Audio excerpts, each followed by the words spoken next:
Dans notre pistophone aujourd'hui, nous avons rendez-vous avec l'auteur Frédéric Martin pour son projet Les Lettres musicales. Frédéric répond à toutes les questions de Yolande Sanchez pour Up Radio, bien sûr. Bonjour Frédéric Martin, comment ça va? Ça va Yolande, et vous? Ça va, très bien. Alors, Frédéric Martin, membre de la Société des gens de lettres. Commençons par le commencement, avant de parler des lettres musicales. L'écrivaine que vous l'êtes depuis quand en fait? Je ne sais pas depuis quand je suis écrivain, mais je sais à partir de quel moment je me suis mise à écrire. Ça fait une petite vingtaine d'années. Et qu'est-ce qui vous a poussé vers le roman, la nouvelle, etc. Puisque vous écrivez pas que du roman, vous écrivez vraiment diverses choses. Oui, c'est vrai que j'essaye d'investir divers champs d'écriture. Ce serait dommage, je trouve que ce serait dommage de me cantonner à une seule. Du coup, j'ai commencé par la nouvelle, j'ai toujours plus ou moins écrit de la poésie, j'ai aussi travaillé dans le secteur de la jeunesse avec un roman et quelques nouvelles, et puis j'en suis venue au roman assez tardivement, plus tardivement dans mon parcours, après m'être bien rodée et avoir fait mes premières armes. Alors, est-ce que c'est une passion, un exutoire, une source de vitalité que d'écrire tout cela pour vous? Pour moi, c'est plutôt, c'est ma vie, c'est au centre de ma vie. Je dis pas que c'est une passion, justement, parce que la passion, pour moi, ça donne l'impression d'avoir quelque chose à côté de soi, alors que l'écriture, pour moi, c'est ma manière la plus naturelle de m'exprimer. D'accord. Et c'est une façon de faire passer certaines choses plus librement? C'est une manière d'abord de parler sans être interrompu, ce qui n'est pas mal dans une société où on s'écoute de moins en moins. C'est surtout un temps d'intériorisation, d'intégration, si vous voulez, et on prend le temps de dire les choses avec le plus de rectitude possible. On essaye d'être le plus précis, de polir sa pensée, de ne pas dire n'importe quoi. Les thèmes que vous abordez sont des thèmes que vous réfléchissez en amont ou qui sortent comme ça sur l'impulsion? Non, ça je n'y crois pas à l'impulsion, enfin pas pour des thèmes en tout cas. Ce sont forcément les thèmes qui m'habitent de manière récurrente et depuis longtemps. Après les personnages, c'est encore autre chose. Les situations peuvent surgir, des situations romanesques peuvent surgir de manière un petit peu brutale, mais les thèmes sont des thèmes qu'on ressasse et auxquels on s'intéresse depuis longtemps. Ça ne peut pas être un surgissement comme ça. Vous avez gagné quelques prix littéraires. Vous faites partie de jury de prix littéraires. Vous faites des ateliers d'écriture. C'est quelque chose d'important pour vous de poursuivre au-delà de votre propre écriture? Oui, c'est vrai qu'il y a l'écriture elle-même. Il y a deux axes sur lesquels je me suis spécialisée, qui sont des axes de partage de toute manière, tant pour les ateliers d'écriture que j'anime soit en résidentiel, soit sur commande, que pour les lectures musicales. C'est toujours des moments de partage, transmission de ce que j'ai pu comprendre de l'acte d'écrire, tentative pour aider les autres à investir leur voix singulière. Et puis pour les lectures musicales, c'est partage du texte, donner le texte à entendre vraiment avec la voix de l'auteur, avec l'intention qu'il y avait mis au départ, ce qui permet au lecteur d'avoir d'abord une approche du texte et puis peut-être une interprétation qui n'était pas tout à fait la sienne. Alors, parlons justement des lettres musicales et de ces lectures. Les lettres musicales sont extraites du roman Le vase où meurt cette verveine que vous avez écrit et qui est sorti il y a de cela déjà 2 ans. Oui, chez Belfond. Voilà. Qui vient de paraître chez Pocket. Tout à fait. Et on entre en fait dans un échange épistolaire entre Zika et Joseph. Cet échange épistolaire, pourquoi déjà entre deux personnages que l'on va connaître, je suppose, au fil de la lecture? Bien sûr, comme dans tous les romans, on découvre les personnages au fur et à mesure de la lecture. Alors pourquoi cet échange épistolaire, d'abord parce que Joseph et Zika ont 56 ans de mariage. C'est la première fois qu'ils sont séparés. Zika doit aller se faire soigner, donc elle rejoint sa fille à Paris, et celle-ci, pour des raisons matérielles et sans doute des raisons plus obscures, ne veut pas recevoir ses deux parents ensemble. Donc Joseph, lui, est contraint de rejoindre leur fils dans le sud de la France. Et à partir de là, Joseph et Zika vont s'écrire pour entretenir le lien durant une séparation qu'ils ont cru assez brève et qui va s'éterniser, révélant par la même occasion des aspects de leur famille et des relations qu'ils entretiennent avec leurs enfants qui leur avaient échappé jusqu'à présent. Pourquoi avoir choisi, enfin, dès le départ, vous avez fait un roman, mais pourquoi avoir choisi de partir sur des lectures par la suite? Quand j'ai écrit les lettres musicales, j'ai toujours su que ce roman était fait pour être adapté sur scène.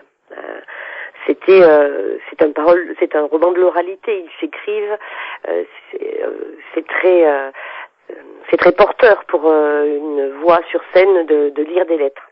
Donc mon intention c'était d'avoir un roman qui à la fois puisse être transposable. Et comme personne ne s'est emparé de cette transposition pour l'instant, eh bien c'est moi qui l'ai adapté.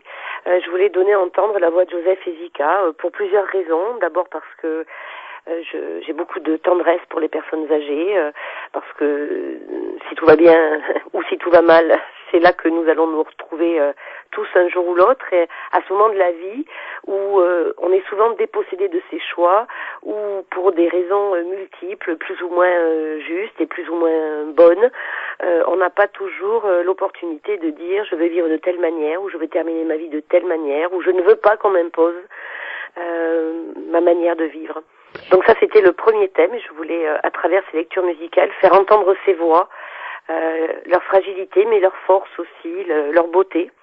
Et puis, je voulais explorer, à travers ce roman, ce qui se passe pour un couple lorsqu'il a vécu plus longtemps ensemble que séparément, ce qui se passe pour lui lorsque se précise et que s'annonce le moment où ils vont être séparés d'une manière plus définitive. La séparation dans le couple. D'accord.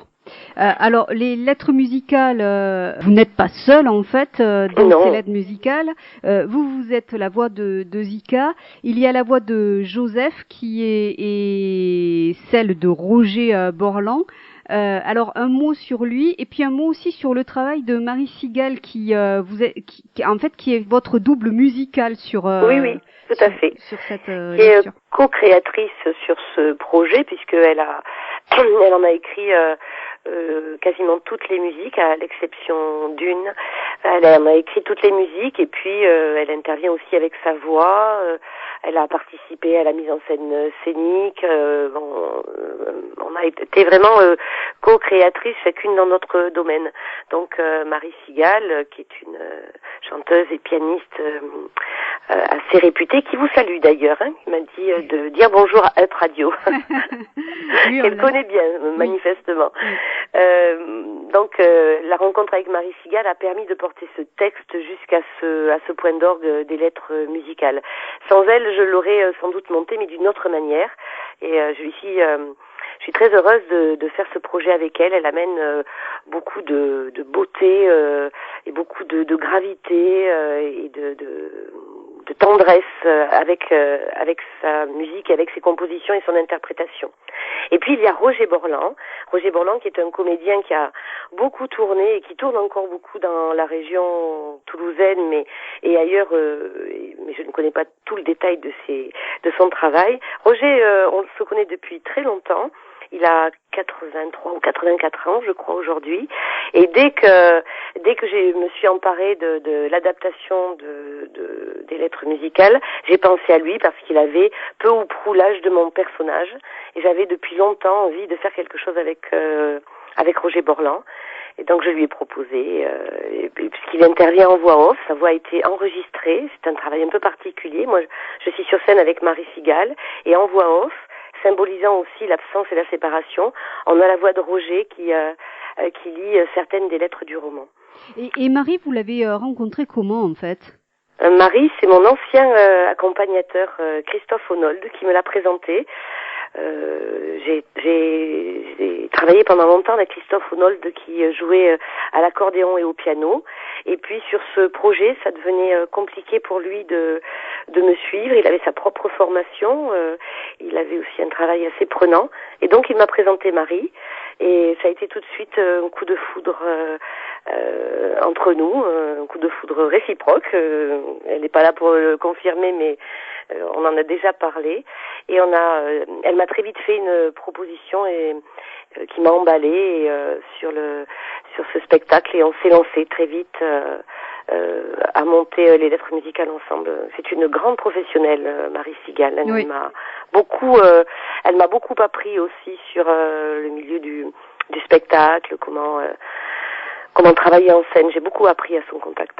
Alors, en parlant de la scène, c'est un art assez difficile que de faire des lectures, d'autant plus difficile que c'est vous l'auteur des textes. Est-ce que vous aviez le recul nécessaire pour cette mise en scène, ou il y a quelqu'un qui vous a apporté un œil nouveau? Alors non, j'ai fait ça seule. Le recul nécessaire, je ne sais pas si j'avais le recul nécessaire. En tout cas, j'étais la mieux placée, je pense, pour savoir comment monter cette adaptation, puisque c'est quand même moi qui ai écrit ce roman. Mm-hmm. Et de la même manière, pour le lire, je sais qu'il y a des auteurs qui ont beaucoup de difficultés avec ça, porter leurs paroles sur scène, ça leur paraît difficile, alors que moi, tout au contraire, je me sens légitime à porter ma parole. Peut-être que je ne me le sentirai pas autant sur le texte de quelqu'un d'autre, même si ça m'est déjà arrivé de lire des textes d'autres auteurs, mais je me sens tout à fait légitime à mettre en voix et à mettre en scène les textes que j'écris moi-même. Alors, est-ce que vous avez d'autres projets actuellement, en plus des lectures musicales?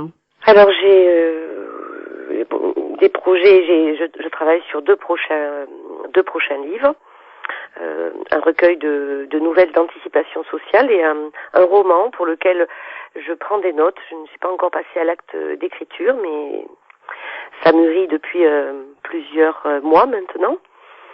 Je vais donner pas mal là ce mois-ci et le mois prochain, j'ai beaucoup de rencontres, de lectures-rencontres qui vont m'occuper jusqu'à la fin de l'année. Puis j'ai des ateliers d'écriture, donc j'ai les ateliers pour les étudiants qui sont donnés via le Crous de Toulouse.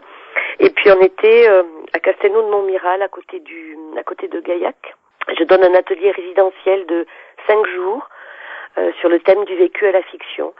Ce sera sa 3e édition. C'est un très bel atelier qui s'adresse à des gens qui sont déjà familiarisés avec l'écriture, qui peuvent avoir un projet, qui peuvent être bloqués dans un projet, qui peuvent avoir envie de mettre un projet en route, ou simplement de franchir le pas, de se mettre à écrire.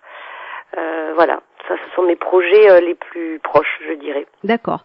Alors pour les dates à venir, pour les lettres musicales, vous serez à Loubens-Lauragais, du côté donc de Loubens, le 29 novembre à 21h. Oui, à la salle des fêtes. Voilà. Il y a également la médiathèque du Grand M à Toulouse. Il y a Là, je ne donnerai pas les lettres musicales. La médiathèque du Grand Thème, ce sera une rencontre lecture. Il y aura également, ça sera en décembre. En décembre, il y aura les lettres musicales à Bram, le 12 décembre à 18h30. Du moins, il y a pas mal de dates, donc si on a envie d'aller vous découvrir, que ce soit sur d'autres lectures ou sur les lectures musicales, il suffit d'aller sur le www.frédéricmartin.fr. C'est ça ? Oui, c'est ça. Bon. Oui, enfin, on peut dire en gros pour les lettres musicales, on a 3 dates qui s'annoncent. Le 29 novembre à Loubens-Lauragais, le 12 décembre à Bram dans l'Aude à la bibliothèque, et le 5 février, ce sera à Saint-Jean à la salle Palombo. Et ensuite, effectivement, en rencontre publique, on a la médiathèque du Grand Thème, qui est bientôt, je crois, le 26 novembre. Non, le 26 novembre, c'est la bibliothèque EDF. Ah oui, c'est ça. C'est le 11 décembre à la médiathèque du Grand Thème. Oui. Mais avant ça, Là, j'organise un truc un peu original le 6 décembre dans un bar culturel qui est à Castres, qui s'appelle le Point Bar.